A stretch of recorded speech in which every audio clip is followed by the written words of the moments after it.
A very good evening to everyone. Hope I am clearly audible as well as the screen is properly visible. One of you, if you can quickly just give me a revert so that we can start the session for the day. Good evening to all. Good evening, Mr. Pathan. Good evening, Febin, Shiva. One of you can just let me know if everything is clear so that I can start the session for the day. My voice is properly audible, the screen is clear. Okay, thank you Shakti, thank you very much. So yes, let's start for the day, everyone. So welcome you all to NTA UGC NET paper 1 preparation, that is for your October examination 2021. And here we are today with our last lecture of research aptitude. That is lecture 3. We have already completed lecture 1 and 2. Everything is there in the description box very well.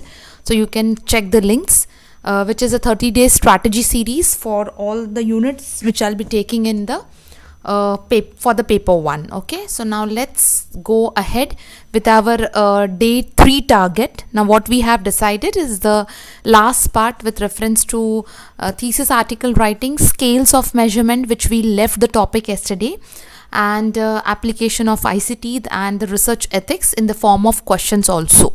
So now let's not waste the time and let's start the session for the day. So basically we are going to start with the scales of measurement.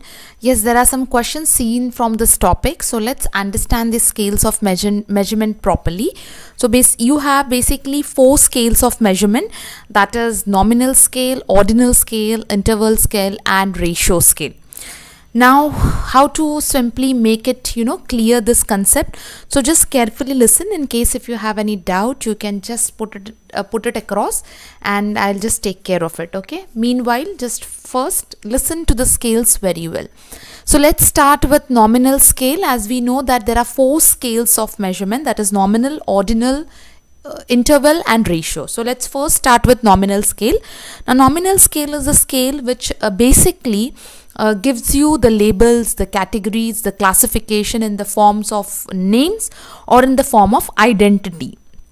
Like for example, only the label, as I said, or name I said, apart from that no other information is given. Okay, no other information is disclosed, or you can say no other information can be you will get from this particular scale. And this type of scales, they cannot be quantified. If I give you an example for the scale, like for example if I talk about the groups like male and female group, so these are the only groups which you will be able to, means if you try to find out a scale, it will be only with the help of this group, and it will just give the number or the symbol in the form of either colors or the states or the genders. They do not have any numeric value. If you can see the point, just make some note of some points over here. There is no numeric value over here, so they cannot be subtracted, divided or multiplied. It is just the categorical variables. They are just called as what? They are just called as categorical variables. Good evening to all those who have joined, any new students, anyone. So just ensure that all the students, you press the like, comment, share, subscribe, so others can also join on time and we can complete the things very well.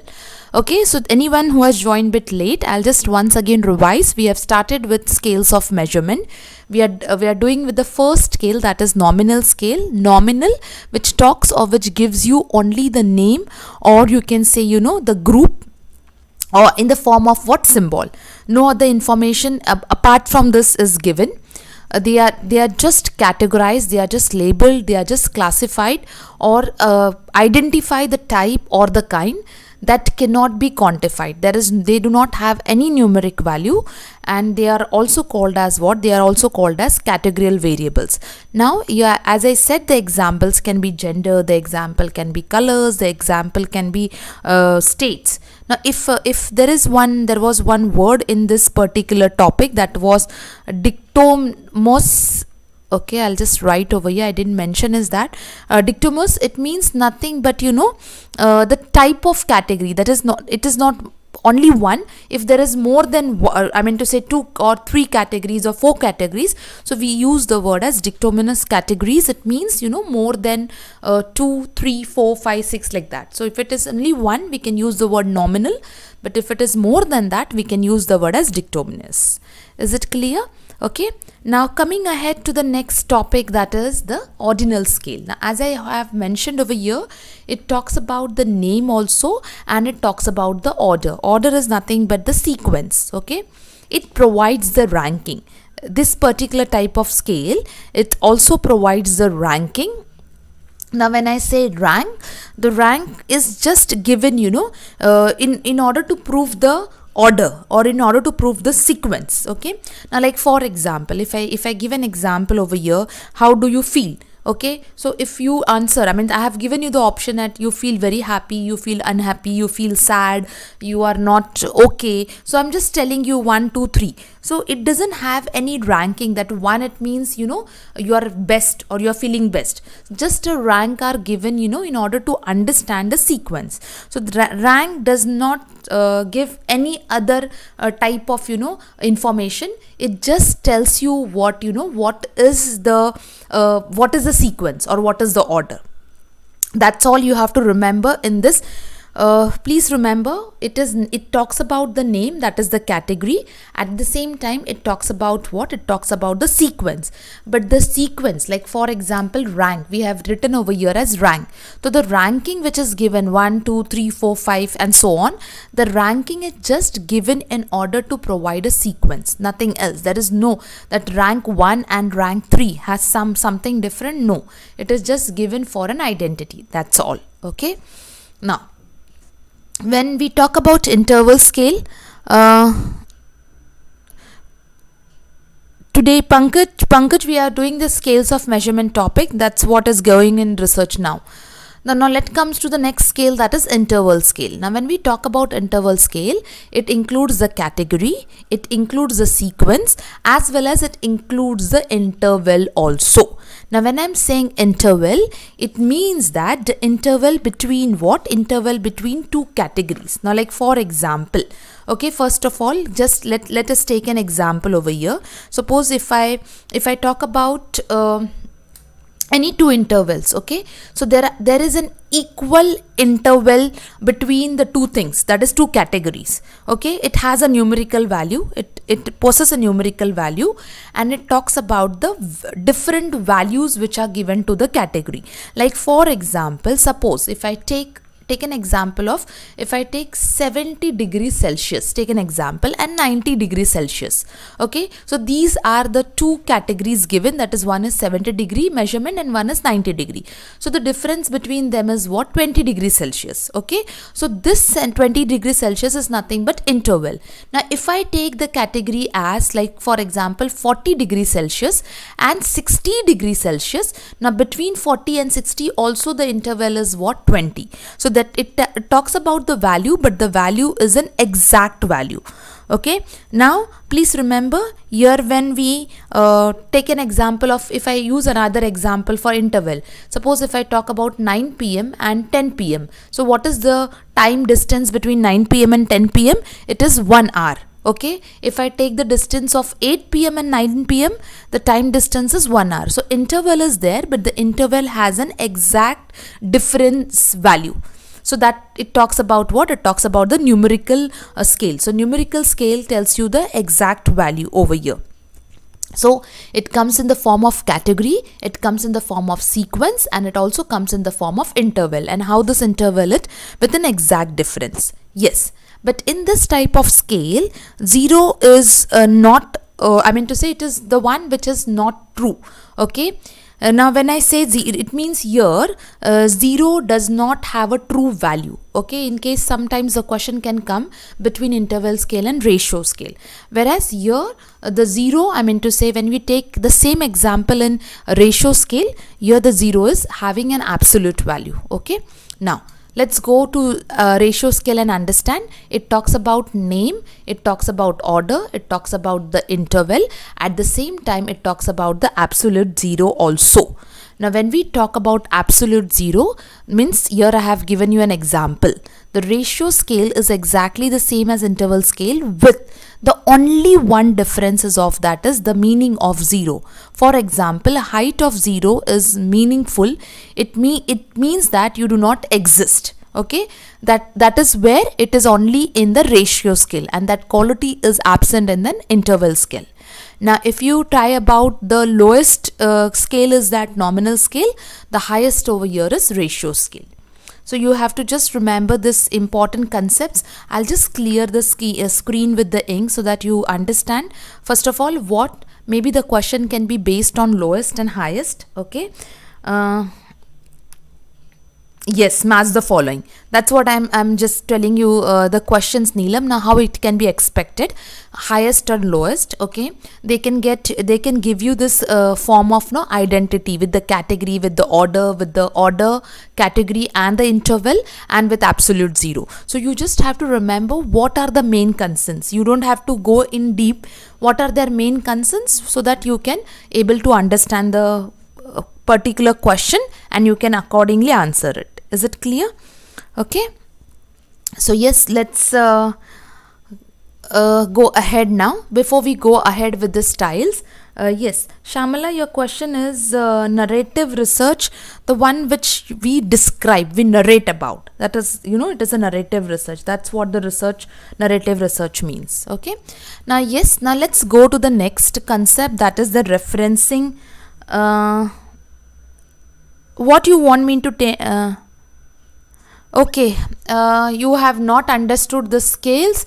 Okay, I'll just revise it once again in case if anyone has not understood. Now I'm revising, I'm revising from that point of view which is important for you to keep in mind with reference of examination. Okay, so just we'll summarize. Those who have understood, just again small revision for you, and those who have not, just concentrate well. See, there are 4 scales of measurement. One is nominal, one is ordinal, one is interval, and one is ratio. These are 4 scales. Now, if I take nominal, the nominal scale talks only about the category. Like for example, I have given a category with respect to the states of India. So it will only tell me the states. It will not give me any other information under nominal scale. Under nominal scale, you will only understand the groups, that is the states of India, as an example we have taken. That's all. Nothing else will be disclosed. But if I take the next scale, that is ordinal scale, so I will get the name, that is the states of India, and also I'll get order. Like for example, 29 states. Okay, so when I say 29 states, so it is from 1, 2, 3, 4, 5, 6, 7, 8, 9, 10 to 29. So 1 to 29 is the sequence. Now, it's state 1, number 1, the one which is given number 1, or the number which is given as 29. Is there any ranking? I mean to say the 1 is the best one or 29th is the least one? No. Just for the sequence, it is given the order, nothing else. There is no other identity for that. It is just given for the sequence. Okay. Now, please remember, when we go to interval scale. Now, interval scale talks about what? It talks about your name, the order, but at the same time, it talks about the interval, the gap. Okay. The gap or the distance between 2 categories, you say, or 2 numbers, you say. So if I'm saying, like for example, I gave you an example. If take an example, today is Friday, okay, and then we have Sunday. So what is the distance, or sorry, what is the gap Friday and Sunday? There is a gap of 1 day. Same way, if I take Sunday and Tuesday, there is a gap of 1 day. So this one is, it will be regular, irrespective if I keep on increasing the number of days. Otherwise, the gap will be, if I take every alternate days, the gap will be only 1. So it tells you the exact difference. But here the problem is that 0. I mean to say, like for example, if I take temperature as 0 degree, okay, or if I take the temperature in minus, or if I take the temperature in plus, yes, it has 0 degree. It means, I mean to say, places do have 0 degree, places do have the temperature in minus, places do have a temperature in plus. Okay, but the same scale if I take in ratio 0, here the 0 is what? It is not true. Whereas in the ratio scale, rest all things will be same, only the 0 is absolute over here. It does not have any meaning. That is the only difference. Otherwise the interval and the ratio scale are same. Only what differs them is that the value for the 0. That's all. Okay. Yes, I have that question. No, I have not purposely taken Neelam today, because one day I will exclusively do, because some students have requested again and again previous year question papers and some additional question papers, research topic. No, students do have fear. So I'm going to take an exclusively MCQs only for research aptitude. So that time I'll just include those questions again. Okay. Shamla, you have to read it once, because this topic I have done twice now. So once reading also you have to do. In case if you are not able to, a proper thorough reading also you have to do. So, and with the help of this explanation again you can understand. Okay. Second time, because we have, and today I have brought more questions for practice, so we have to reach the target also.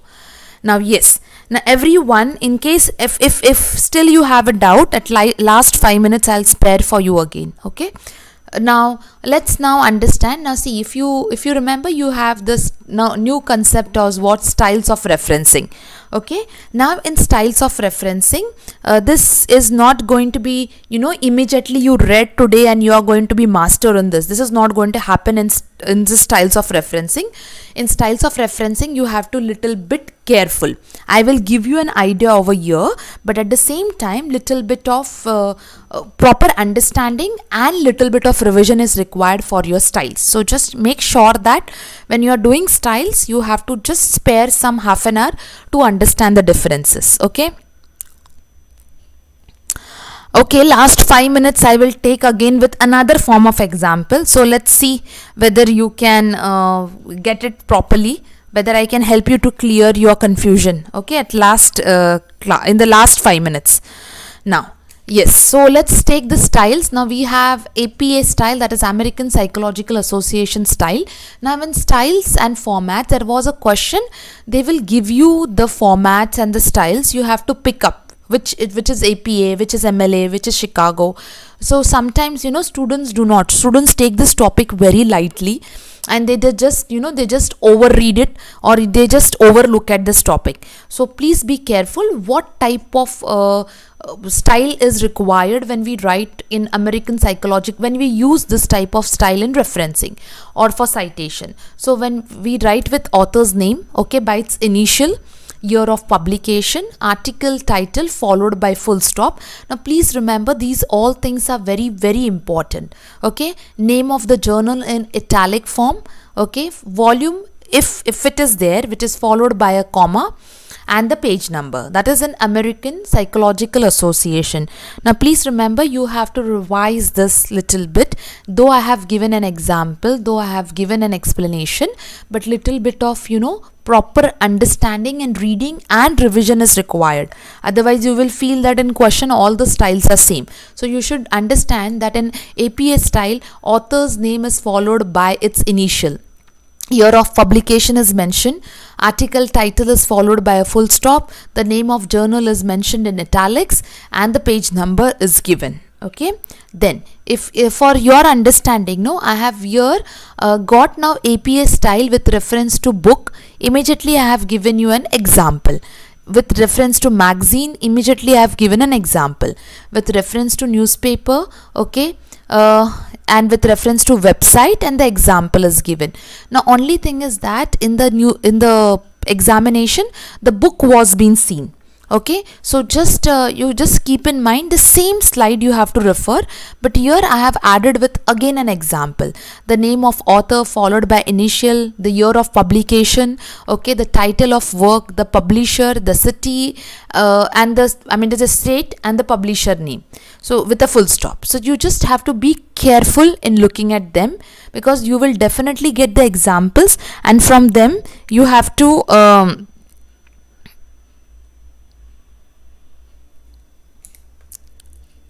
I have Hasina, I have example slides also. So for here, if you can see, the examples are given. Okay, very well, the examples are given with either book, with magazine or a newspaper on a website. So examples are quoted. So you have to just read it very thoroughly before you go for an exam, and this is not required to be done one day prior to an exam. You will land up in the problem. You have to at least read it properly before you go for an example. Okay. Then coming to an Harvard style. Now when I talk about Harvard style, yes, author's name which is followed by initials, then the year of publication. After that you have to write article. Now see over here, in Harvard style, questions will be asked with an examples. They will give you an examples, and from the examples you have to find the right Harvard style or APA style, or maybe the Chicago style or MLA style. Okay, so article, now you're in Harvard style, the title will be given with a single quotation. Okay, you will use a single quotation followed by a full stop over here. Then it is volume number followed by a comma. If it is issue number, which will be given in bracket, and the page number. So this is the pattern which you follow in your Harvard style. Okay, coming to, I hope this, see, as I said again and again, 3 times I've already repeated, this particular styles you have to first read it properly, and then you have to go for the questions. I mean, otherwise you will see a complete repetition for every style. Okay, now in MLA style, that is Model Language Association, it is given by the author's name, the title of the article is followed, the name of the journal, volume is followed by decimal and the issue number. Okay, year of publication, the page number, and the medium of what? Medium of publication. Okay, now in this again I have given you a separate slide for example, wherein again I have written as what? The book. Okay, again here it is written very clearly, given with the last name, the first name, the book title, the publisher city, the publisher name, year of published, and the medium. How is it? Is it in a print format or is published format? So it is given in the form of book, it is given in the form of magazine, newspaper, as well as website. But what I said, in examination only the book form was followed, so you can just read it properly and accordingly go to it. Okay, coming next to Chicago style, wherein the name of the author. Now see, in Harvard style, the article was in single quotation. At least this important points you can keep in mind, which help you to differentiate. So when you this is important or not important, Ajita, there was a question on this. So you know, I can't tell you whether it is, there was a question on this, so you have to be very careful. Important, so I have brought it in the lecture, otherwise I would have not included it. Okay, so you have to be careful. 2-3 questions were seen on this. So yes, name of the author. Now here the article title is in double quotation, but in Harvard style, now you can just remember, in Harvard style the article style is in single quotation. Okay, that is the difference over here. Then yes, it is important, the article title, the title of the article is in italic form, it is volume, year of publication, and page number. Now see, you are asking me this question whether it is important or not. In the new syllabus, styles are a additional part. This is a new point which has been added by UGC net that is in their syllabus. So definitely there can be a question, and the moment the particular syllabus was changed, from then on the questions are seen. They are giving you the examples and they are telling you to identify the right style. So you have to do it from the examination point also. And anyways, if you have completed your, maybe you're going for an MPhil or for PhD, this is going to require, or else it's not only that, as in faculty, if you write a research paper, which is compulsory again to enhance your progression. So for that, this is also required. You should know how to teach your students to cite and to refer. So for that, it is important that you know it first. Okay, only the style. Now, yes, when we talk about the styles, you have a web indicator where you can, generator, where you can get the styles easily.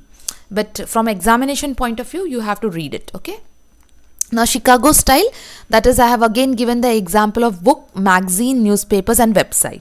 Now, without having over discussion on this topic, whether it is going to be there or not, I have given you an easiest way. I just told you that take up one day, half an hour, or maybe maximum 1 hour. Just make a differentiation column. Okay, in Harvard style this happens, in Chicago this happens, in APA this happens, and just keep on revising it for 2-3 days, and just close by to the examination, at least every alternate date revise it and just complete this topic. There is no such facts which you have to remember. A small pattern you have to remember, that's all. Okay. Now, yes, coming to the last part, that is with styles, references and bibliography. Now, many students know, they get confused, ma'am, what is reference and how does it get, how get it differ from bibliography. So when we basically talk about reference is nothing but a list which generally contains only the sources which you have cited in the research work, which you have cited, which you have referred and which you have cited. Now, you know, we add references in our research, okay? So if you are adding any references, like for example 1, 2, 3, 4, any references, it shows that these references have been cited, have been used by you in the research work. Okay. Now, when I'm using the word bibliography is basically a list, okay, of all the sources which you have used to generate the ideas about the topic, including those who are cited or those who have not been cited. So whatever type of, websites or the articles or the research papers you have seen, maybe you have not taken any information from them or you have not cited from them, but you have read some other thing with respect to your research area, so that will come under bibliography. Is it clear? So bibliography and references, I will just repeat it once again for everyone. What is the differences? References will contain only those references which you have listed, or you can use the word as which you have cited. But bibliography will use everything irrespective whether it is cited or not cited. Even if you have just read something but you have not used it, but still you will use under what? You will use under bibliography. Is it clear? Okay. Now, let's go with application of information technology, that is in research. Now, basically, what information communication and technology is used in research? It is used as, one of the modern technology. It is used in learning, higher education, research and innovation. It is used for collecting data. Yes, we do use tools. Okay. We do use we use assessment, or we assess the data with the help of information and communication technology. We store the data, we process the data, we interpret the data, and we communicate the research findings. So in all this, some or other way we use technology. Like for example, if I say even Google form, okay, so in order to use the Google form, it means you are using the technology. Okay, in order to use an Excel to sort out your data, you're using a technology. So this is how information, that is, and communication technology is used in research, and nowadays the use has been more. Okay, so now let's see some topics over here. Interpretation, meaning it means you explain the things, you interpret. Like for example, if you want me with the help of an example, see, this is a pie diagram. Now in this pie diagram you have got your findings, okay, that is 40%, 20%, 30% and 10%. So now this is just a diagrammatic or graphical presentation. You interpret it. It means that you explain your graphical diagram in the form of statements. That is 10% of the people so and so, 20% of the people so and so. So when you explain, that is called as interpretation. Okay. Yes. What is the problem, Nancy? What explanation of bibliography? Okay, bibliography, Shamla here itself I'll explain. Bibliography, it means that whatever you use in your research, whatever, like for example, suppose if you are using a topic as e-learning is your topic of research. Okay, so you have used articles, you have referred articles, you have referred initiatives, digital initiatives of e-learning, that website you have referred, then you have referred some research papers, okay, you have referred some statistical data on e-learning. So now when you write your research paper, you have referred all this, but out of this only some of them you have used or cited, and some of them you just read the information. But what you will do, no, in order to add your bibliography, you will use all of them. You will not see whether, okay, from this I have used any data or not, or you will use all of them in order to list your bibliography. So if I as an assessor, I'm seeing your bibliography, okay, I will feel that my student has read so and so websites, so and so articles, so and so research papers in order to do this research. Is it clear?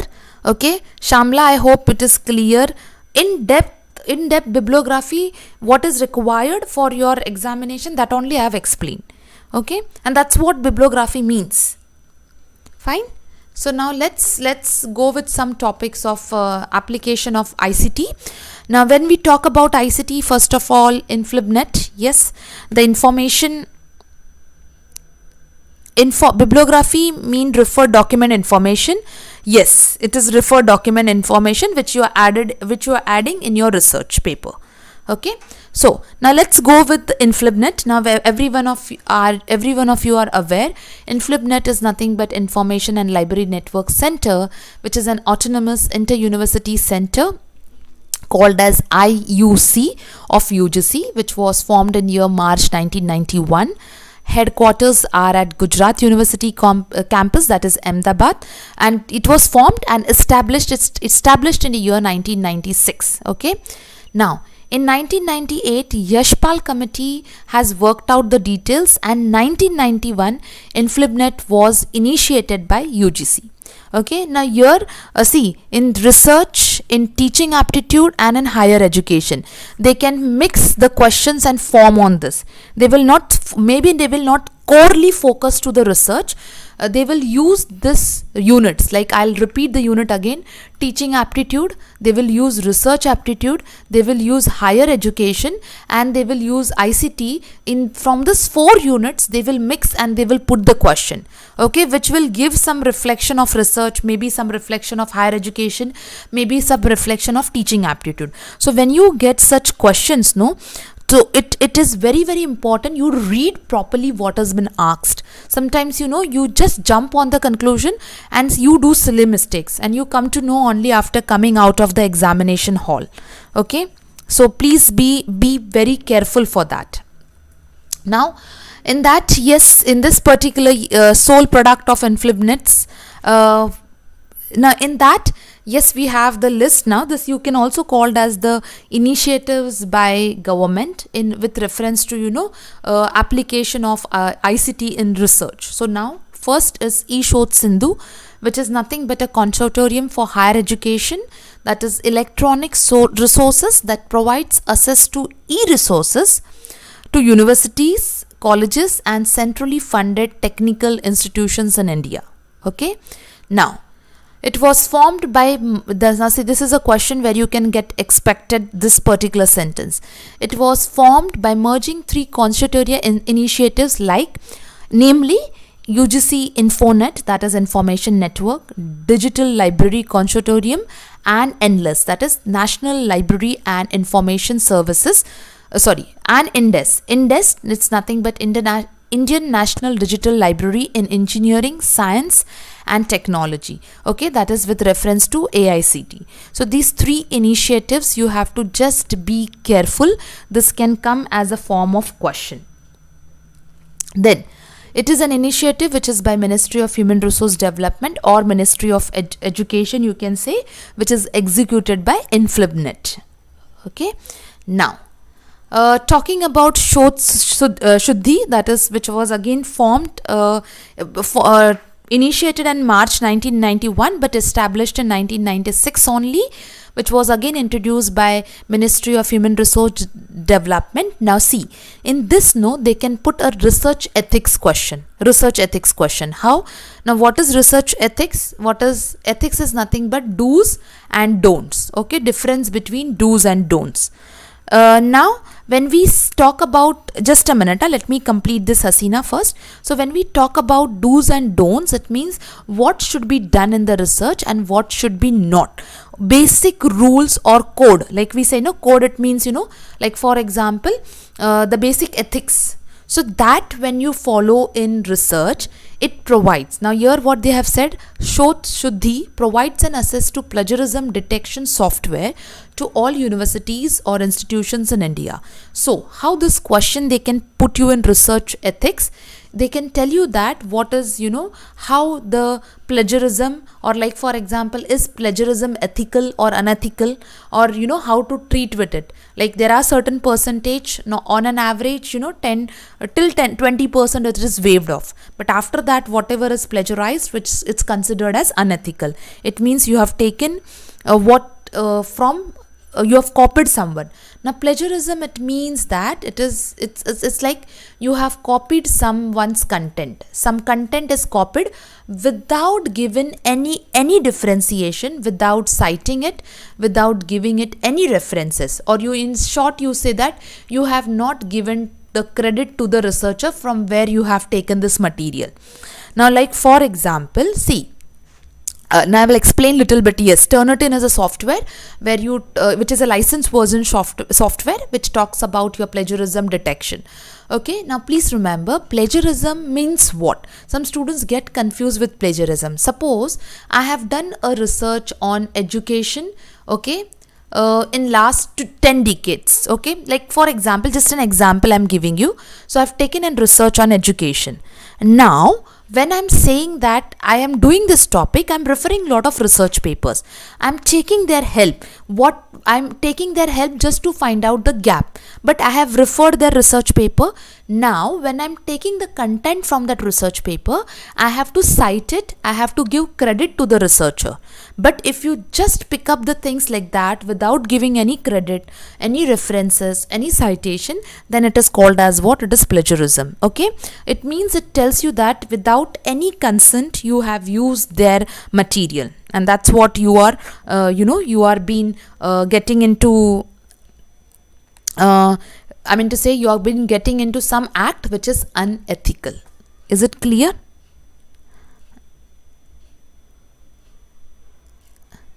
(1996), it was initiated in Purnima. It was initiated in 1991, but by the time it established and came in place, it was in the year 1996. Okay, got it, everyone? Yes. So now let's go next. That is Enlist.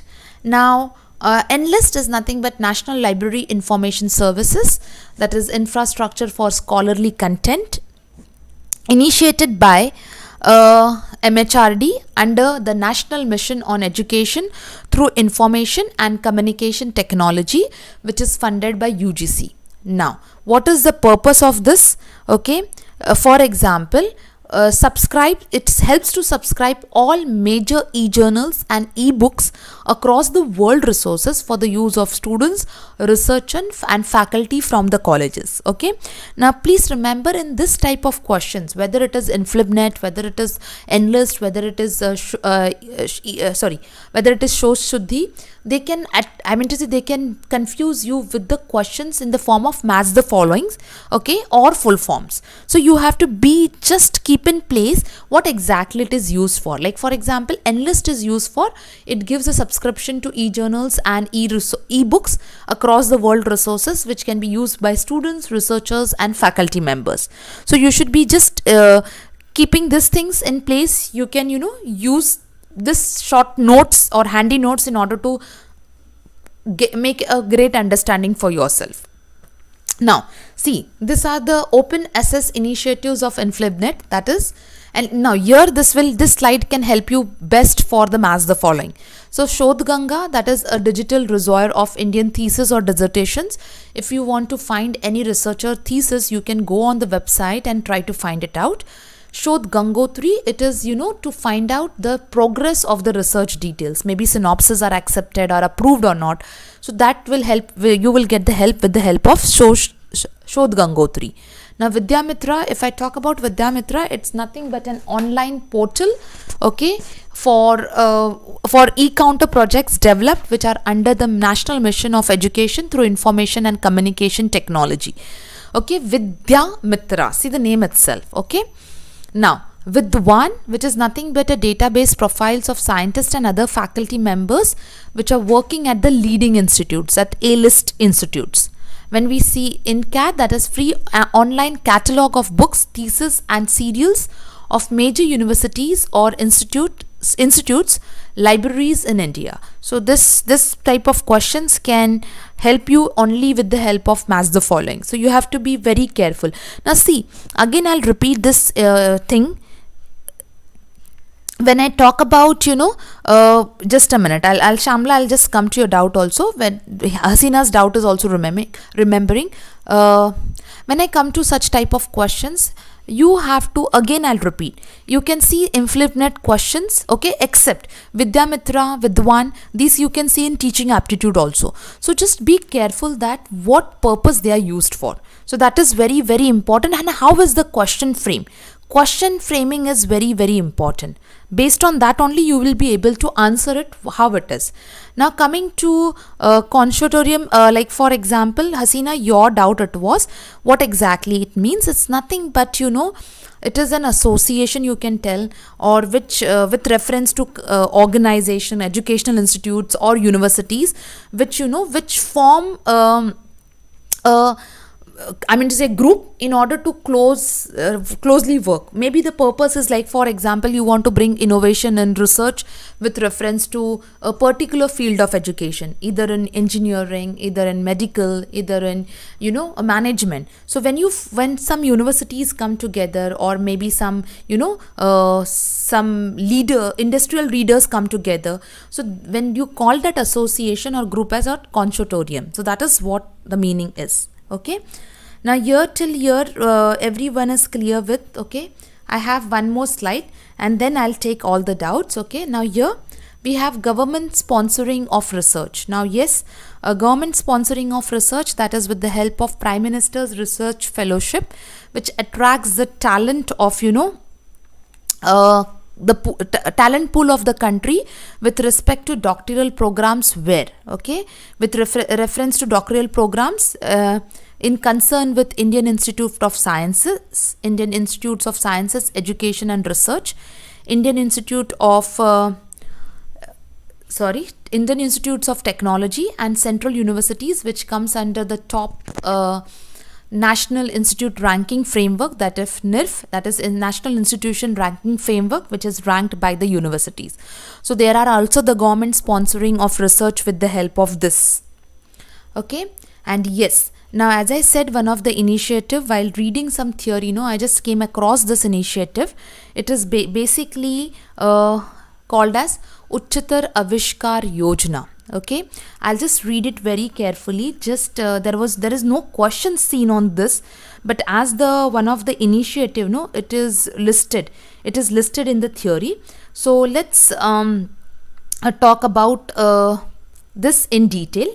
Now before that, yes, Shamla, regarding your doubt, Shuddhi it means which is in the form of electronic mode. That is the only difference. Basically, what is the main aim of the Shuddhi?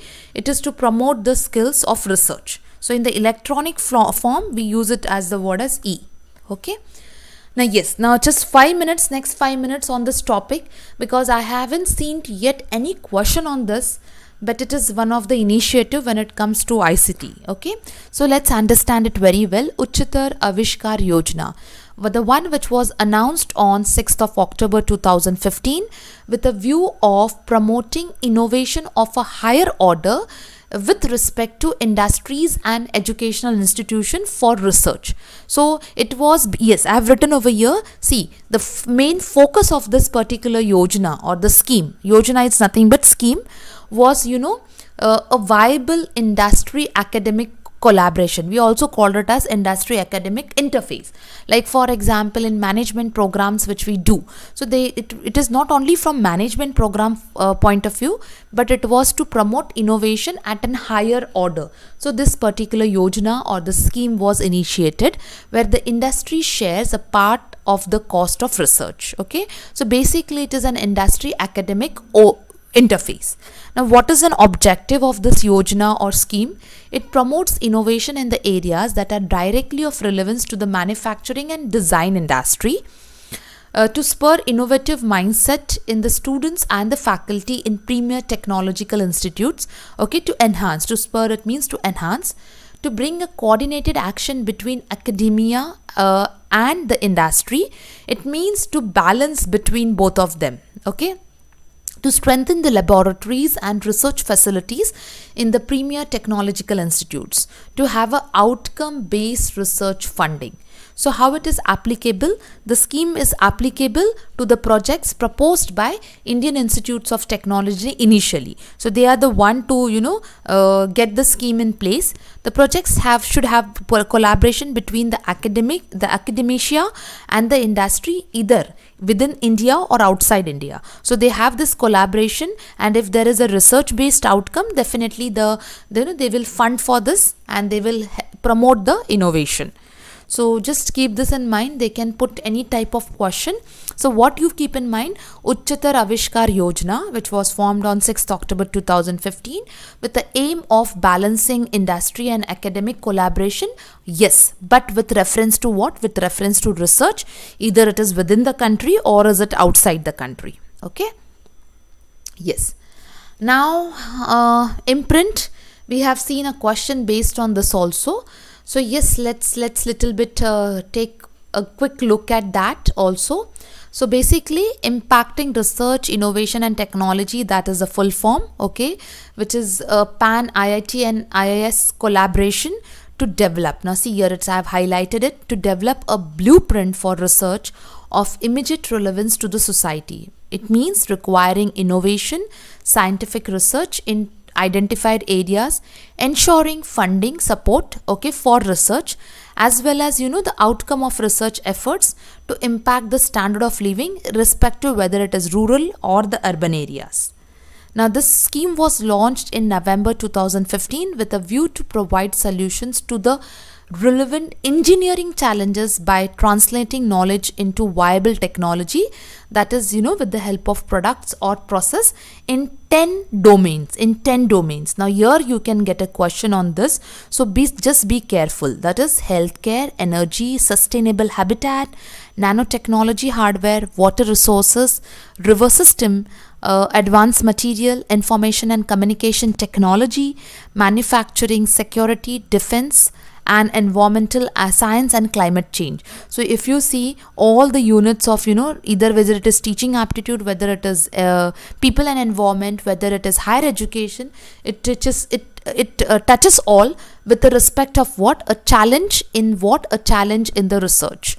Okay, so just you have to keep this also in mind, because there is no different question which you can expect more this time. See, in 2020 there was, if you have seen the paper pattern of 2020, there was little bit shocking pattern of question paper, where the question paper was little bit easier, you can say. More hard things were not focused on, but there was lot twisting with the words and sentences, so which led to confusion. Even if in teaching aptitude, the norm reference and criterion reference questions were twisted like anything. So you should be very careful in reading the questions, and some students are known best with the knowledge. I can see them, they are, when they chat also on the groups, they are best with the knowledge, but when they read the question, they'll do little bit of hyper activity, and there they do a mistake. So just be careful for that. Okay. Yes. So there are like that. There are a lot of examples, but there is no question on the examples.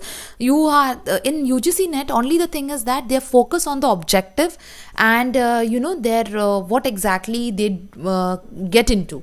So they are not concerned with live examples. Only the objectives they are focusing on more. Okay. So yes, this last concept now with reference to conference, symposium, workshop and seminar, we have done lot of time, but still let's quickly clear it once again. Now when I talk about conference, yes, refers to a large form of gathering where people talk on a specific subject, topic which is of common interest, and it involves prominent speakers also when it coming to talking about this in the conference. When we Yes, Hasina, that's what I said. Sometimes you have to, over knowledge is little bit dangerous. I'm not saying in another way, but sometimes we overthink, and in that sense we go the question in a wrong way. Okay, so just be careful about it. Okay, now I will just give a solution what to do for that also. Now, yes, let me first complete this symposium. Now, symposium is basically, it is similar to conference, but it is focused at a lower scale when compared to at conference. That's the only difference. Otherwise, talking on the specific topic, subject, common interest with prominent speakers, it's same. Coming to a workshop, it is one which gives you a hand of experience. Now, in workshop, always they give you an example. Okay, they always came up a question on workshop with an example, whether it is an Excel training, whether it is an training to the administrative staff. So they always give an example, so you should just be careful when it comes to workshop. On seminar, yes, seminar is basically an instruction even based on the expertise information through a lecture or a general discussion. Which is conducted in a small group, minimum 5 to 10. It can cross beyond that also, and it also focuses on what, a particular issue. Yes, seminar is again smaller when compared to conference and symposium. Okay, yes, now before we go to the questions, there was some doubts yesterday. Now the student Shakti, I think she's not there. There was a doubt on explanatory and exploratory research which was not covered, so I just thought of giving you a quick glance on this also. So when it comes to explanatory research, see, explanatory research is the research which explains why the phenomena or the process has taken place, or why, what is the way of doing that. So when the question arises why, okay, when there is an explanation, that talks about what, explanatory research. But basically when we talk about exploratory research, it gives an attention towards what is, gives an attention towards exploration, investigation. Okay, maybe with the problem is you are not able to define it clearly, so you want to explore more of it. Okay, it links explanatory research links different ideas to understand the nature, that is cause and effect relationship, in order to explain why the phenomena has occurred. So the why with connection of cause and effect. Whereas here in exploratory research, the problem does not offer final or conclusive solution to the existing problem, so you need to explore it more. So it is like an extra step which you are taking in order to find a conclusion. Explanatory research is usually conducted after exploratory. Okay, it means when you're finalized with your explanation with the help of what, your exploratory research. So that is done at a preliminary stage, and to give a confirmation about why it is done at a later stage. So usually conducted after exploratory and descriptive research. Is it clear? Yes, Neelam, no cover, but I didn't get this time to make it little bit, paste it in a different form. So I'm sorry for that, but you have to just, only one slide is there, because today the questions are more, so my time get in that only, in order to set the questions in place. Fine, yes. So next, sometimes it happens, I can't help it out. So now, yes, we will go to the questions. Our questions will start now. On an average, I guess there are some 35 questions today. So just brush up your knowledge very well, and ensure that you are without doing any mistake, whatever we have done for this last 3 days with reference to research, you're putting all your energy in that in order to answer the question. Now, yes, Hasina, like students like you and many other students, I didn't read everyone's message, but yes, as I said, I'll just put 2 minutes of highlight on this part. Many students, you people have, even some have very proudly said that they have cleared their PET examination also. So it shows your hard-earned efforts in order to, get your clearance for NET examination. So based on my experience and my observation, I will just tell you one thing. Now, this last few days, I mean to say, which are left, okay, on an average, let us count now, 25 days are left, okay. In that, put your more focus on answering the questions with a clear understanding of questions. Like for example, what to do. Now, if you have taken a previous year question papers and if you have completed it thoroughly, don't go for that papers. In that papers, no, what we do is that we become very lethargic in reading the question, just with an overconfidence that no, you are knowing it, and that's the problem. So leave these questions. In case, put a target of 2-3 days and just wind up this previous year questions. Now go for go on the website, or go for especially I will recommend you to go on the websites only. Take some practice questions which are done at master levels also. So such type of questions no are very new. You know, they will give you the habit of reading the question carefully and then answering it. It will really help it out. Try this way, it works out well. Okay, you can just focus on the topic and find, like for example, teaching aptitude. If you want, go for B.Ed syllabus, because that is the topic taken over there. Research is common everywhere. In any masters you will get it. Communication also you will get it. So focus on some new questions and put your timing reading that and answering correctly. Fine. So yes, let's go now. Very well, everyone. So let's start with our question answer round. So just careful, everyone, and give your best today. Okay. A good review, Sadashiv, communication will be taken on Monday and Tuesday. Okay, and yes, before I some students, I must have started reading the questions. I'm sorry for that. I interrupted in between again. Easy units I will take 2 days, because the third round I want to take only with question answers. Before your examination, I want to take a full-fledged round only with question answers. No theory at all, because I've explained everything. So a very fast, rapid round of question answers. So let's see how it gets clear. Okay. Yes, Keso Pune, good you reminded me. I have not taken that topic because the topic I'll give you exclusively. There is no more question, and I just wanted to focus more on question answers today. So don't worry. If you want, I'll put a video on that also. You can refer it. Okay. So yes, a good review of research literature aims at what? Subjective analysis, providing information, generating research questions and validating those questions, and conducting multiple task based screening. Okay.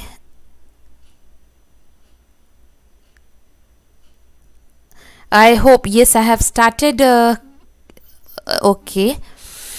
Fine. A good review of research literature, very easy answer, and everyone has given it correctly. Yes, a good review of literature review gives you what? Generating research questions. It gives you an idea or aims or generation of questions and validating those questions by finding certain gaps. So yes, everyone was correct. Someone was wrong. Just be clear, a very clear question this is. No confusion at all. Okay. Now, coming to question number 2. We have done this. Very easy. Read the question very carefully. A researcher fails to reject the null hypothesis in his research. Fails to reject. Which implication will it carry for the principal research hypothesis? Don't focus much on this. A very simple question. A researcher rejects the null hypothesis. So what will be done with the principal research hypothesis which he has taken? Whether it is accepting the research hypothesis, rejecting the research hypothesis, not taking any decision, or improving the research hypothesis. Okay. Shamla, why you said, I don't know. No question is given if you have kept it ahead. Julie, thank you very much for that so sweet message. Yes, very good. A researcher fails to reject the null hypothesis. What is the implication? See, the keyword is principle. Now, sometimes a student here, the moment they read fail, no, they will talk anything about error. Nothing is asked about the error. They just have said that the researcher has rejected the null hypothesis. So what will happen with the principal hypothesis? The principal hypothesis will be accepted. Okay, it will be accepted. So just remember this. There are some students doing some mistakes in this. Very, very, very important. Ensure that If null hypothesis is rejected, it is principal hypothesis they have not given. Even if they confuse you, it can be it will be alternate hypothesis is accepted. Next, think aloud procedure. I have done this question. I have purposely taken this question today so that you remember and you do not do any mistakes. All the regular students, there are some new students also. You will learn it, but all old students, just ensure you are reading it properly and answering correctly. Think aloud procedure is what? A part of secondary data, a technique to investigate the strategy and the performance of learner, a strategy of testing learners' aptitude by providing primary sources, a necessary method in scientific research. So what basically it is about?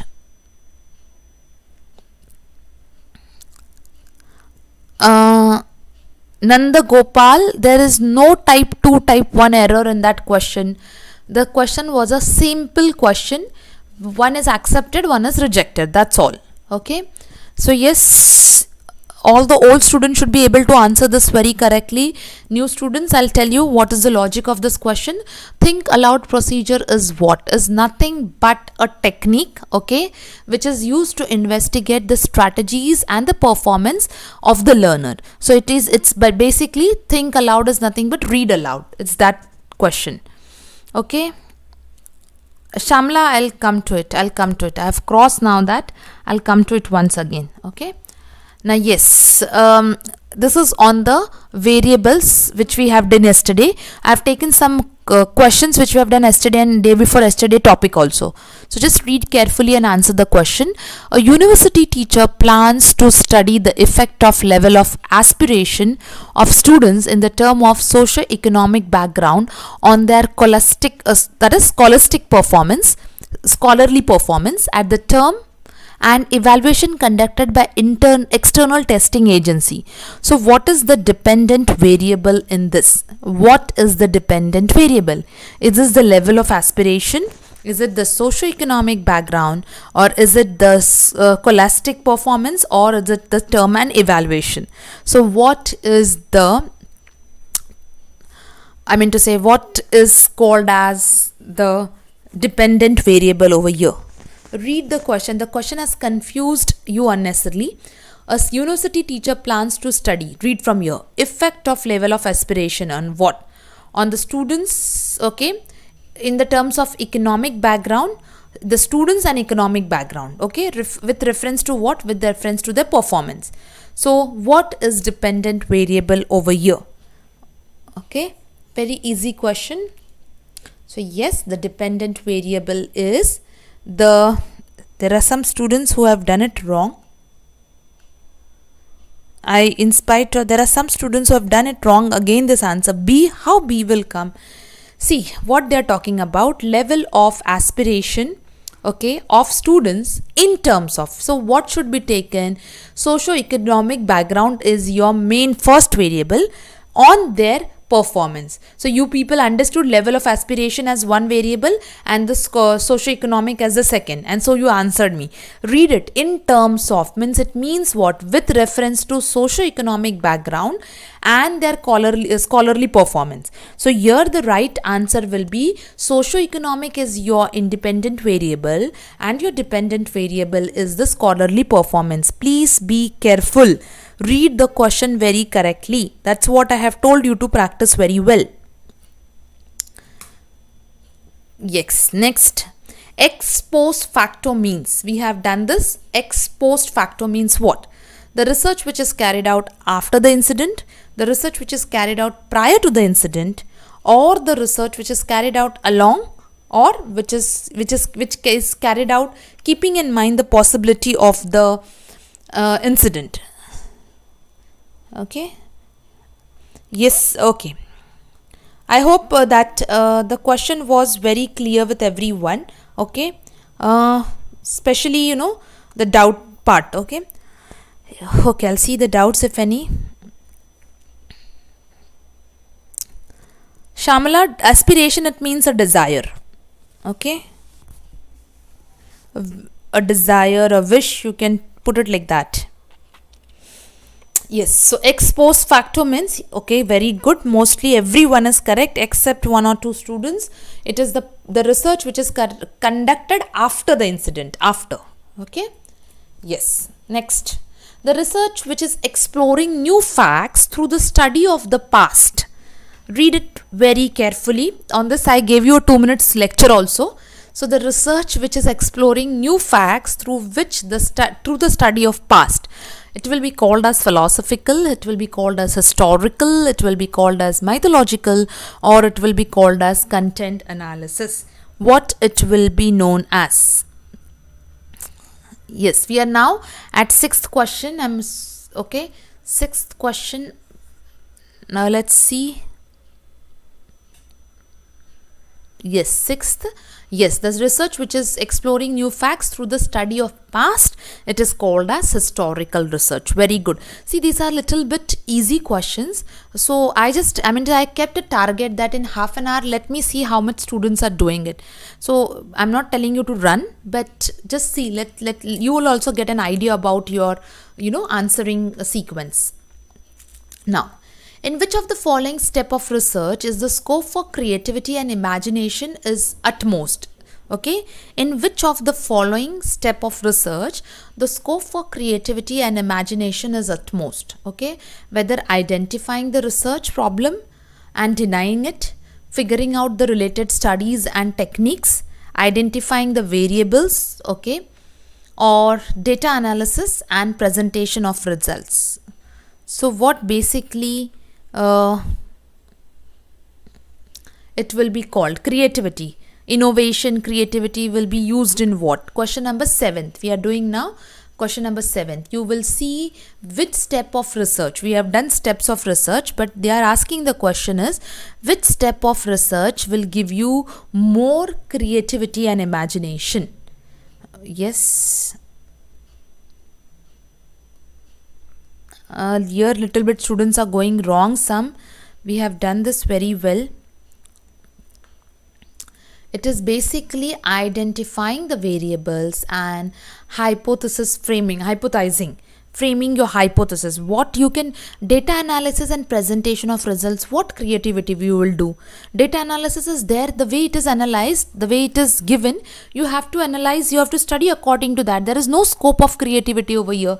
Whatever the fact is received, you have to present the same fact. Why you will do creativity over here? It is only in the identifying of variables or hypothesis. Here you will do your creativity.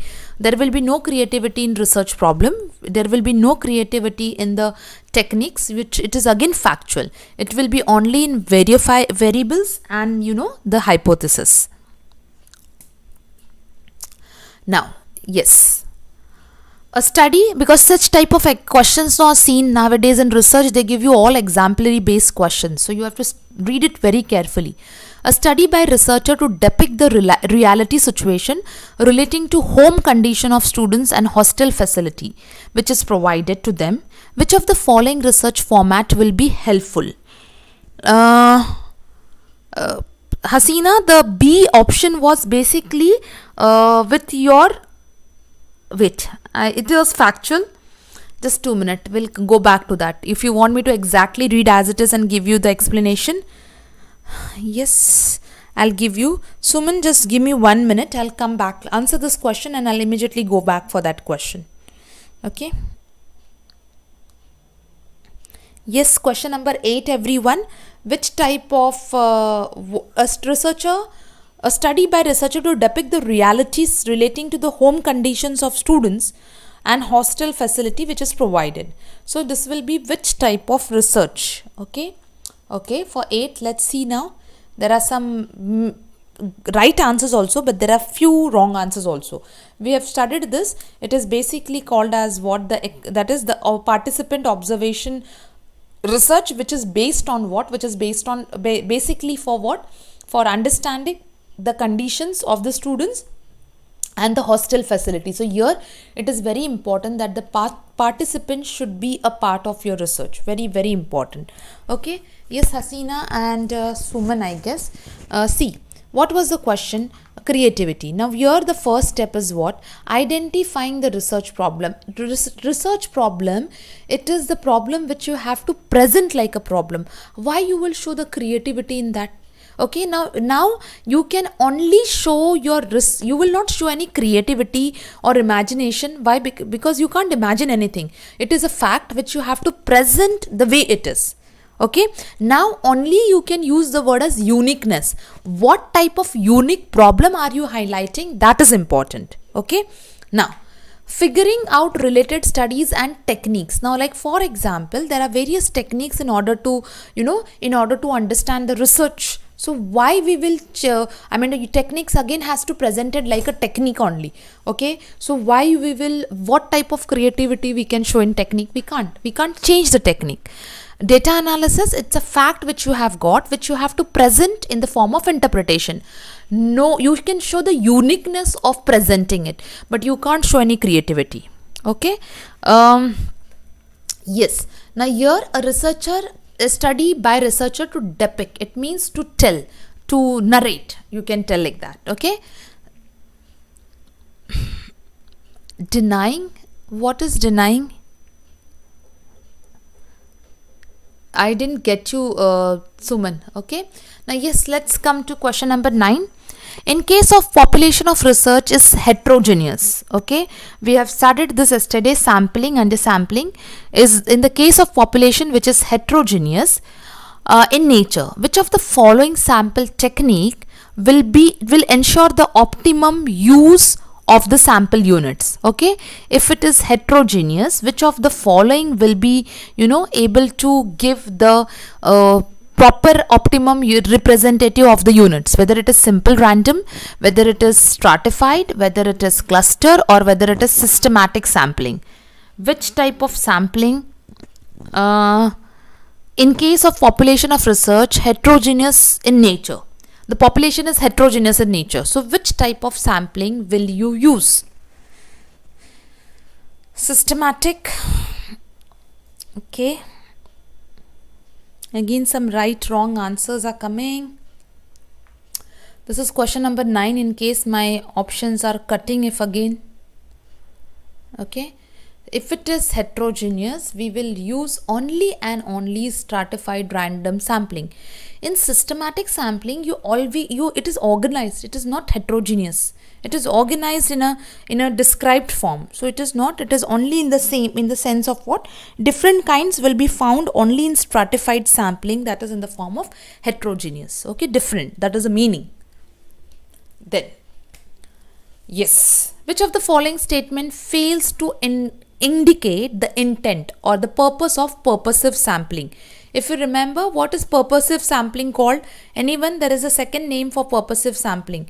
If you know that, it will be easier to answer you. If you don't remember, purposive, it means one which is judgmental, which is done for a reason, for a purpose. So which of the following statement fails to indicate the purpose of purposive sampling? Purposive sampling is not the fundamental principle for selecting cases and individuals in qualitative research. Purposive sampling places the investigator research questions at the forefront. Theoretical saturation is useful principle for making decision. There is a considerable disagreement what is acceptable minimum sample size in qualitative research. Okay, so what exactly is the right answer for question number 10? Okay, I've got the answer, but that is purposive. It is also called as judgmental. But for your question number 10, what will be the right answer?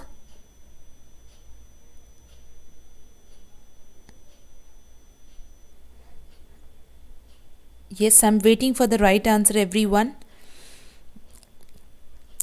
10, purposive sample. Which of the following statement fails? See, here it is. It fails. It means the statement is wrong and it does not explain the meaning of purposive sample, which fails. Just read it very carefully. All the options are confused. Everyone is giving all options. Okay, the right option is, I have not very few right answers I have got. The right answer is the first one. See, what is the meaning of purposive sample? The sampling which is done with the purpose of a reason. Okay. Now, what was the second option? Purposive sampling places the investigator research questions at the forefront. Yes, because it is required. No, it is required in the case what he wants to find out, what he wants to judge. So his research questions will always be in the forefront. Now, what is the first option? First option tells us that purposive sampling is not the fundamental principle for selecting cases and individuals in qualitative research. Who said it is not? I mean to say, if you, in order to find out a research, samples have to kept in place in order to get the indication. So it is telling not. It means what it is. This will definitely not give you your purpose or judgment in order to go for a research. So rest three are right. Theoretical saturation, it means downsizing. Yes, you can use this principle. There is a disagreement. Yes, but then you will come to, you will accept the minimum sample size and you can go ahead with your research. But here it is telling that yes, so that I also indicated that read the word fail. It means which is not a meaning of purposive sample. For any type of sampling, you have to select the samples. So the first statement is telling without selecting the samples you can do it. That itself is wrong. Sometimes they highlight the word not, fails, but sometimes they do not. So you have to be careful. Okay. Coming to question number 11 now. Why do we need to review the existing literature? Why do we need to review the existing literature? To enjoy reading, because without it you will never reach and require the required word count. To find out what already is known and about your interest area, to make sure that you have a long list of references. Don't jump on any conclusion immediately. Read it very carefully. Ajita, which question's answer you have given? I'm talking about 11th question, which is there on the screen now. Okay. Your 5th question you are in. Okay, fine. Maybe you have joined late. Carry on. 11th is, yes, why do we need, see, this is definitely not going to happen. You are not going to enjoy the reading. Is no one for enjoying reading, no one goes for literature review. It will never, because you want to go for a word count. No, it is not. To make sure that you have long list of references, we can have a list of bibliography, but not, you can use long list of bibliography, but not references. Okay. So basically to find out what is already known about your interest area, or you can also find out the gap, to know the gap, to know what is done. So this can be the answer. That is option number 3. Coming to next question. Now please read very carefully. In random sampling, the probability of selecting an item from the population is what? In random sampling, whether it is known, whether it is unknown, whether it is undecided, or 0. Okay, read the question carefully. You should know what is random sampling. So if you're able to tell me what is random sampling, you will be able to tell me the question very correctly.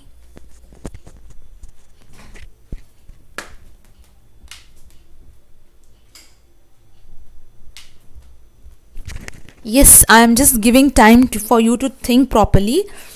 In random sampling, the probability of selecting an item. See, there are 2 words. One, there is random sampling. Okay, this is just to confuse you. The question is directly here. In probability sampling, or in probability, the sampling, selecting of an item from a population is still what? Oh, some students have done it wrong. See, if you remember yesterday, we have done probability and non-probability. What is the meaning of probability? Probability means that you have all the chances of getting, your sample selected. Okay, all the probability, all the chances of your samples getting selected. In non-probability, there are, it is not, you do not know whether it will be selected or not. So when it comes to random sampling, the probability of selecting the sample size from the population is definitely known. Okay, is known. Now only selection matters, but in random it is known that it will be selected.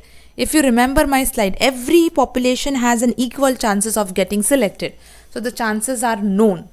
The possible outcomes, no, it's not basically about possible outcomes. It is only, selection. Yes, and it is 100%. It will be selected. Now, Now there are some easy 2-3 questions which we have done the theory yesterday, but let's see how much of you answer it correctly. Now 13th question, 13, 14, 15th are a little bit easy. Just concentrate well. The sample is a subset of what? Data, group, population or distribution? A sample is a subset of what? Okay. Yes, you have been right. Equal chances of getting selected. The next question now. Sample is a subset of what? A data, a group, a population or a distribution? Okay. Fine. Very good. Very good. Yes. Very good. Okay. Sample is a subset of population. Okay. Very good. Now, read carefully. Any numerical value calculated from the sample, a numerical value which is calculated from the sample is known as what? Bias, mean, error or statistics. Okay. Bias, mean, error or statistics. Any numerical value which is calculated from the sample data is called as what? Question number 14 now. 30. Okay, 13 everyone is answering. Pushpalata, seeing you after a long time. Okay. And now I'm on question number 14 everyone. Any numerical value calculated from sample data is called as what? Roshan, which answer you're giving? Sorry, not Roshan, it's Roshni, sorry. 14th is, yes, very good. We have studied yesterday, measurement of, sample is in the form of what? Is in the form of statistics. Okay. Now, non-probability form of sampling is what? From the below. Probability, quota, random, non-random. Non-probability form of sampling. From the given below, which is a non-probability form of sampling. That is question number 15. Okay. Question number 15. Non-probability form of sampling is what? Probability, quota, random or non-random?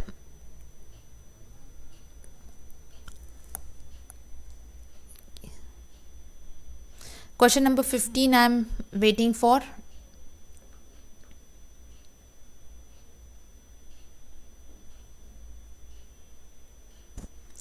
Yes, very good. So some of them are doing wrong. Siddhappa, just remember we have done it very well now. Non-probability is quota sampling. Okay. Yes. The list of all units in a population is called as what? The list of all units in the population is called as what? Is it called as sampling frame? Is it called as parameter? Is it called as bias? Or it is called as statistics? The list of all units in the population is called as what? Is it called as sampling frame? Is it called as parameter? Is it called as bias? Or it is called as statistics? What it is called as? Question number 16. This is 16. Okay, I'm purposely writing in case if it is cutting, you can just...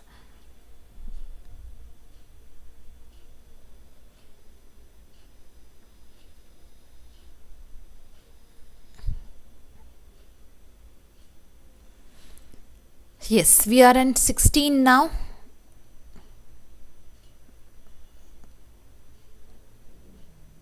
Okay, that is, yes, the list of all units, it is covered and it's called as what? A sampling frame. Okay. 17th, where you went, Neelam? Which question 17th you're talking about? Just now 17th I will start. Okay. Now read very carefully over here. The sampling technique, okay, which is used by an interviewer to interview the following, that is the 25 teachers, 25 public servants and 25 farmers. Okay, so what type of sampling is it called? Is it called as partial sampling? Is it called as the quota sampling? Or is it called as the accidental sampling? Or is it called as the random sampling? So which type of sampling it will be called as? The group is given. The group is given very well. Okay, so that is with basis to 25 teachers, a public servant and as well as the farmers. So what type of sampling it will be called as? Okay. Prashanta, partial, I'll help you. Just a minute. Let me first get an answer for this. It will be called as very clear. See, they have just given very clearly the whole population, out of which they want only teachers, they want servants, public servants, and they want farmers. Maybe there are a lot of occupations, but they want only these occupations. So it is called as what? It is called as quota sampling. Okay, Prashanta. Sadashiv, sampling frame, it means everything which is listed about the population, everything about the population which is included, like for example what type of population it is, from where they belong, everything about the population which your research wants to know, it's called as sampling frame. Okay, and from that you can extract things, you can delete it, you can you can take all the thing and go ahead. But if you put them in one place, that place is called as a frame, sample frame. Okay, now when we talk about yes, one student has spoke about spatial sampling. You do not have that, but yes, it is a sampling which which is taken from a group. Okay, like for example, I make a specific rule. I want 25 teachers, but those teachers should be what? Teaching only the higher classes, should be teaching only the languages, should be teaching only the in English, I mean to say the mode of should be English or maybe other regional language. So if I put this clauses, a rule, then it will be called as the spatial sampling. Okay. Next, question number 18. Which of the following is not a method of research? Which of the following is not a method of research? Okay. That is historical, philosophical, observation, or experimental. Which of the following is not the method of research? Okay, that is whether it is historical, whether it is philosophical, or whether it is your observational or experimental. Okay, what it is called as. Yes, Trupti, I'll just come to your question. This question not understanding. Which question not understanding?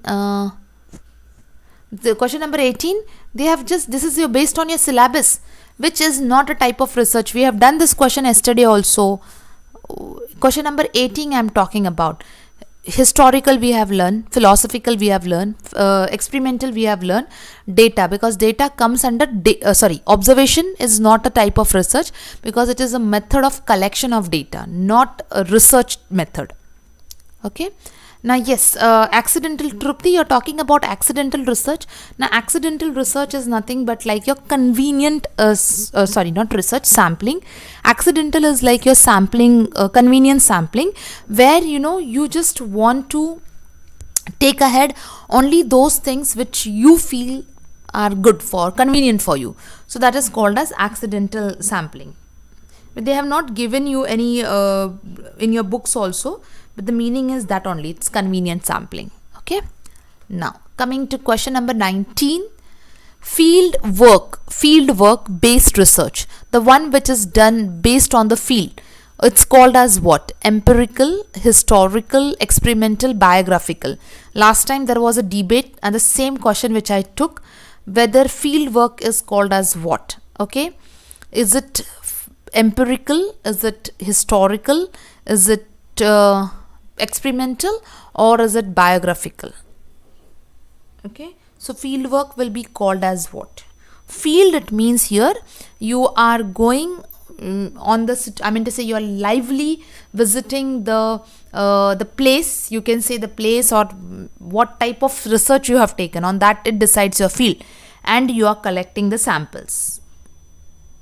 Okay, I knew, Neelam, you did a mistake, same mistake which last time some students did.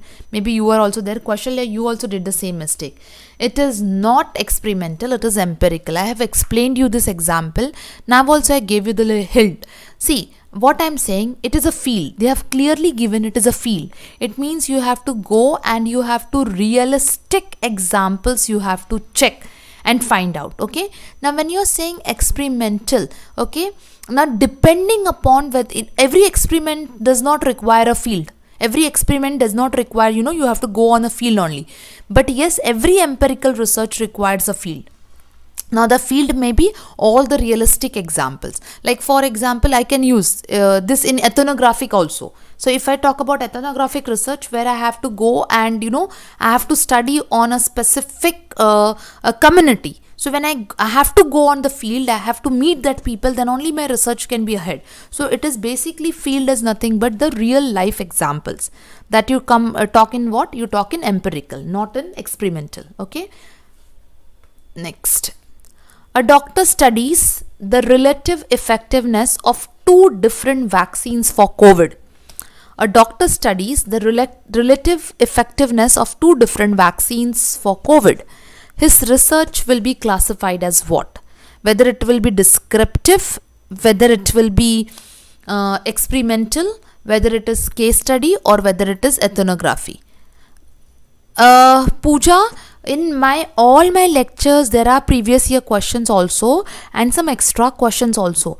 Previous year questions you just do for the topics which I have already cleared. Don't completely rely on previous year questions. Okay, and if you see 2019 and 20 paper, nothing related to previous year is there. So only the topics you have to keep in mind. Okay. Yes, very good. Now here everyone, Julie, you're wrong over here. A case study which is done with effectiveness of two different vaccines. When the doctor will understand the vaccine's effectiveness, only when a doctor experiments, no, unless and until you do not give the vaccines to the people, you do not do the experiment, whether it is people, whether it is animals, whoever you're doing experiment on, then only you will be able to classify your, research type. So it is experimental, not case study. Okay. Yes. Any numerical value which is computed for population is called as what? Is a sampling error, is a parameter, is bias, or it is called as statistics. Any numerical value computed from the population is called as what? Is it called as sampling error? Is it called as parameter? Is it called as bias, or is it called as statistics? What it will be called as?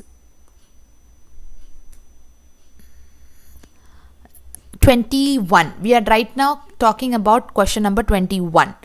So 21 question, everyone. Yes, this is this is not repeated question. We have done earlier question different. It was about sample. Now it is asking about population. Febin, be careful. So when it is sample, it is called as what? It is parameter. Okay, yes. Some again did a mistake. See, please remember, there are two things. You call population and sample. If you want to measure population, okay, it is called as what? It is called as parameter when you're measuring the population. But when you're measuring the sample, it is called as what? It is called as the statistics. Please remember this, very easy to remember it is. Okay. It is the Pooja, this question is different. This question, in that earlier question, there was the word here sample. This word is population. Don't get confused. Okay. See, Hasina, okay. See, it's not about explanation. This is the content of this, which I have done yesterday. See, one is what? When you are using population, correct? And here is sample. Now, you know what is the population and sample? That is, sample is the subset of population. From population, if you take out something, that subset is called as what? Sample. Okay? If you want to measure the population, you use the unit, that is the value, or maybe the value or the unit. It is nothing but it is called as parameter. Okay? If you want to measure the sample, it is called as the statistics, and the question is not repeated. The one who says repeating question, this question was in the earlier question, same sentence was there. I only changed this word. In that question it was sample. So when if it is sample, it will be what? Statistics. And when it is population, it is what? Parameter. Is it clear? Okay. Hasina, I hope it is very simple. Just be careful. Okay. Question number 22. Research is not considered ethical. Now there are some questions on ethics I have added. So research is not considered ethical when it tries to prove a particular point. It does not ensure privacy and anonymity, that is unknown to the respondent. it does not investigate the data scientifically, it is not a very high standard.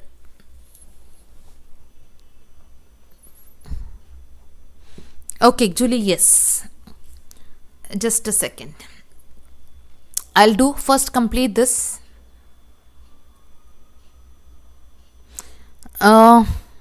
Yes, I'm not getting answers. Meanwhile, I'm getting answers. Julie, I will take your question till the time they are getting answers. Do not forget to like, share, subscribe, everyone. Julie, basically experiment which we conduct, which is done. Case study, it means, you just have to go in depth. It is something which you have to go in intense detail. It may not be about, it is about experimenting. It is in detail analysis you have to do. Just study it detailedly and give the research. But in experimental, you have to do something, action is required. Okay, that way you can talk about experimental and case study. Fine. So now, research is not considered ethical when it does not ensure. In research, remember very well, you have to keep privacy. Who is this 100% 22C? No. Research does not investigate the data scientifically. That is a problem. If it is not doing it, it means the research is not conducted properly. But if you're talking about ethics, if it does not ensure privacy and anonymity, then it is not, it is unethical. So you should always, what you can't understand, 22, research is not considered ethical if. The meaning is research is unethical. I will rub this and write the word is unethical. Research is unethical. It means that it is not keeping the privacy of your samples or the population, and it is just, it is disclosing their identity. So in such case, if you do anything like that, then it is considered as unethical. So instead of unethical, they have used the word as not considered ethical. They have just split it, nothing else. Okay. I have explained, Shamla, it's very correct. Okay. Next, research ethics do not include what? Honesty. Okay. What me to Seema? What is the problem in that question? It's talking about unethical. It means if you disclose if you do not keep something private or something, up to yourself about as a researcher, then it means you are not doing research ethically. That's what the meaning was. Very easy question it was. Okay. Yes. Research ethics do not include what? Negative forms of questions are confusing, and that is the weak point, and UGC net attacks on that only every time. Okay, so you have to be very careful. Research ethics should not include what? Okay, honesty, integrity, or objectivity or subjectivity.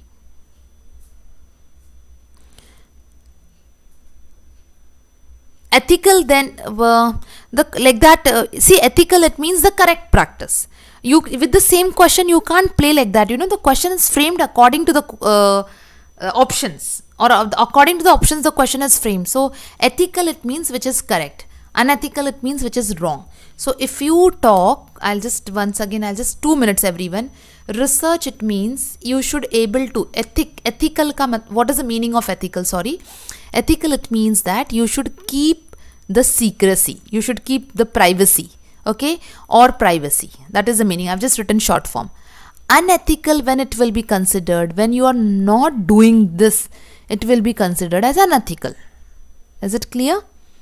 So yes, the right answer here is B. Research should not include subjectivity. It should include honesty, integrity, that is unity, and it should be objectivity. Okay. Question number 24, little lengthy it is, just be careful. It is on research ethics only. Which of the following belongs to the category of research ethics? Publishing the same paper in 2 research journals without telling the editors. Conducting good, see the question. Again, they will, after answering, they will tell we didn't read only. Good research ethics means what is right. Conducting a review of literature that acknowledge the contribution of other people in the relevant field or prior work.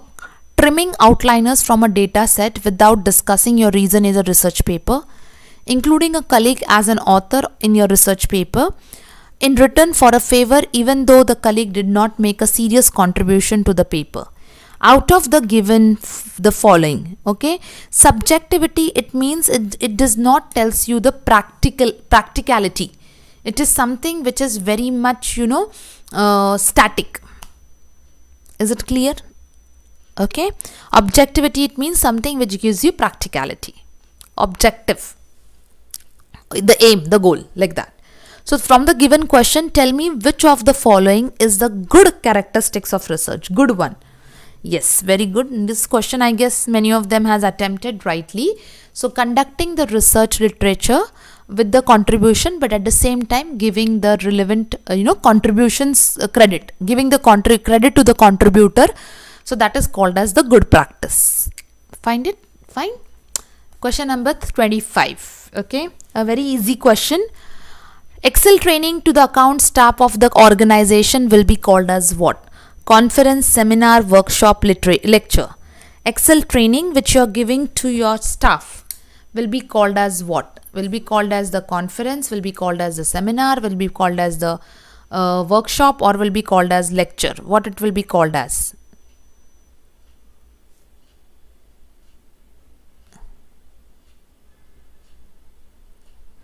Okay, very 25th we are doing, 25th everyone.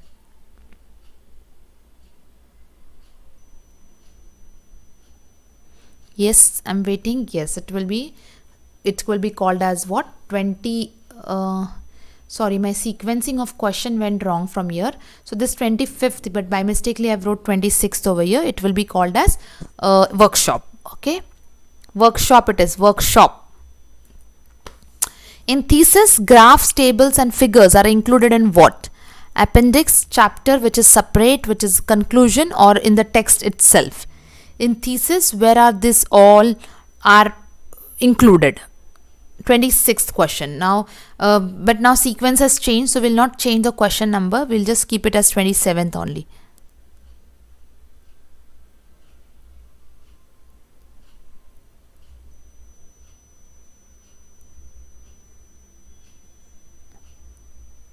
Yes, everyone.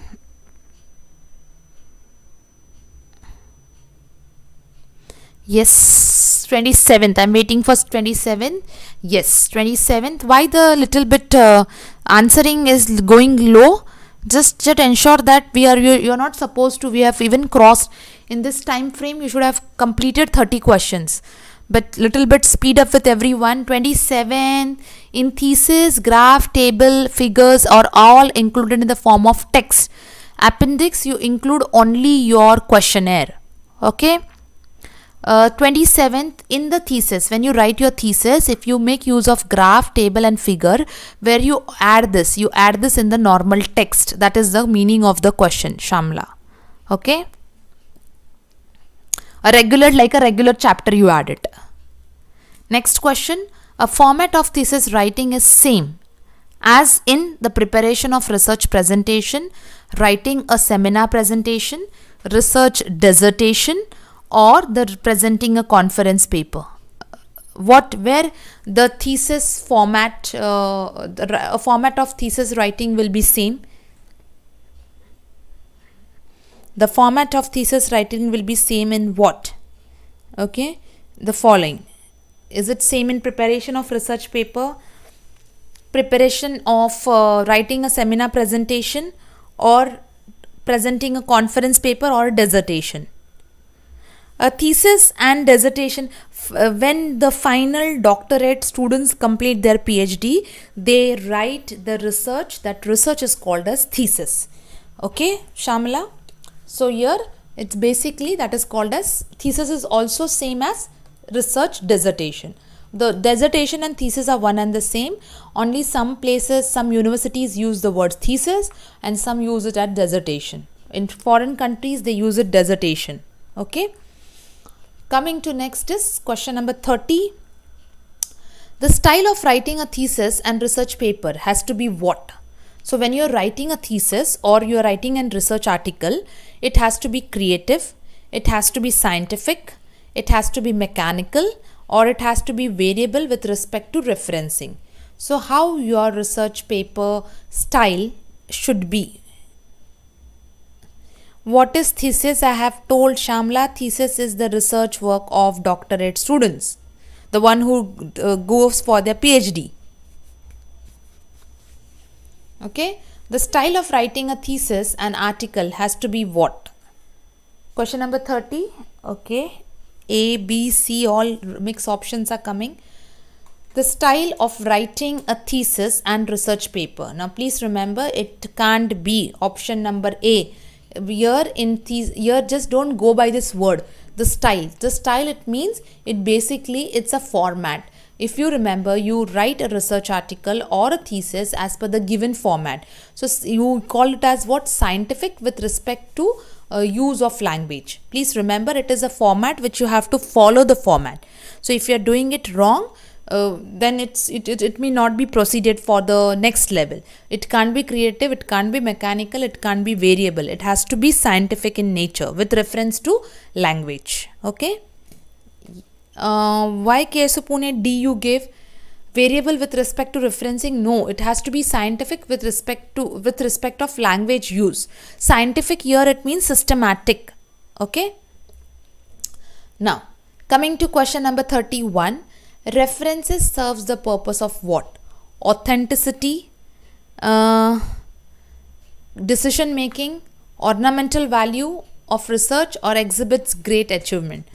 Pooja, daily I'm adding some questions extra. Now I can't tell you the figure. Till yesterday I used to take 20 plus. Now today, as exams are coming near, so little bit questions are more. Today 35 questions are there. So more 4 questions are there. Okay.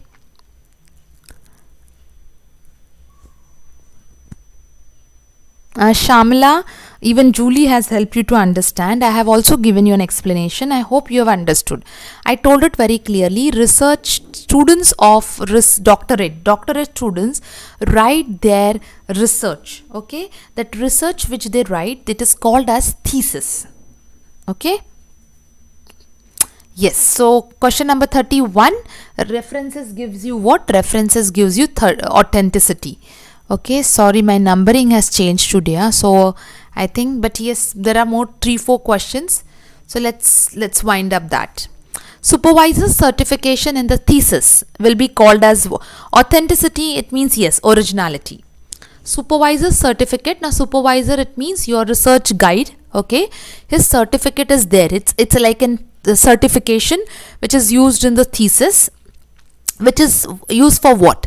It clears obstacles. It gives fame to the supervisor, is give weightage to the researcher, or it's give originality to the work. So what it is basically for the supervisor's certificate. Supervisor, it means your guide. Okay, the supervisor, it means your research guide.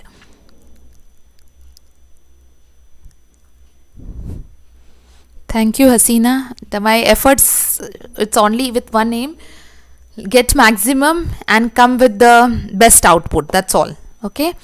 Yes, everyone, very good. That is, supervisor certification in the thesis gives originality to the work. Okay, it gives originality, or it's give authenticity. They can just divert the word, but the meaning is one and the same. Okay. Now, yes, coming to 34th question. Formulation of hypothesis can be compared to what?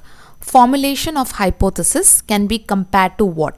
Construction of the roof of the house, walls of the house, polishing the walls, or foundation of the house. So how can we compare? A formulation of the hypothesis will be compared to which of the given options? Yes, to authorized also, that it is, it is done under the supervision of the guide. So you can use the word authorize also.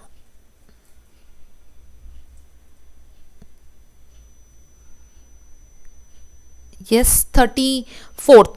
I'm just waiting for the question number 34th, everyone. Yes, there are mixed answers. Construction of roof. Okay, when hypothesis, how will start? Roof, it means it starts from top. Your foundation, what about your foundation? It is basically nothing but your foundation should be strong. The right answer will be D. Okay. Yes. Dhanashri, my classes are from 9 p.m. onwards. it is to be till 10, then it slowly started till 10:30. Now it is little bit, as exams are coming near, so the time is little increasing. Okay. Yes, the last question of the day, everyone. Which of the following is not a type of hypothesis? Which of the following is not the type of hypothesis? We have learned, okay, future hypothesis, null hypothesis, logical and empirical. So which of the following is not a type of hypothesis?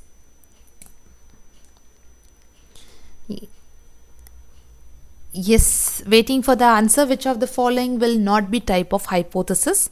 A future hypothesis, or a null hypothesis, a logical hypothesis, or an empirical hypothesis? This was one of the year's question, by the way. Yes, very good. A is the right answer, because we have started null hypothesis, logical hypothesis where you require some systematic explanation, empirical hypothesis, it is evidence, but you don't have this type of hypothesis, but yes, you can make a sense out of it. But there is nothing called as what? Future hypothesis. There is anything called as future hypothesis. Okay. So yes, that's all for the day. Any new student in the class or all students, in order to speed up your preparation for UGC NET, we have crash courses of at Global Online University. That is for paper 1 and paper 2, economics and commerce. For paper 1, we have test with 60 mock tests, PDF solution, notes, video lectures and MCQs PDF, more than 1000. For paper 2, we will be having 20 mock test, PDF with solutions, notes and 2000 plus MCQ consisting of each topic in paper 2. From Monday, we will be taking a unit on communication. So that my intention that we complete this and we do the third phase of round exclusively only with the questions. Okay, including previous year question, Priya, if you are listening me, but focus will be all the types of question, previous year and some new questions also. Okay, so thank you very much. Have a great weekend. Do learn. Now weekend is not a weekend. Weekend is like a weekday where you don't have to stop your learning, and limited time is there. Make use of time productively. Thank you. That's all for the day, and see you everyone in the next class, that is Monday sharp 9 p.m.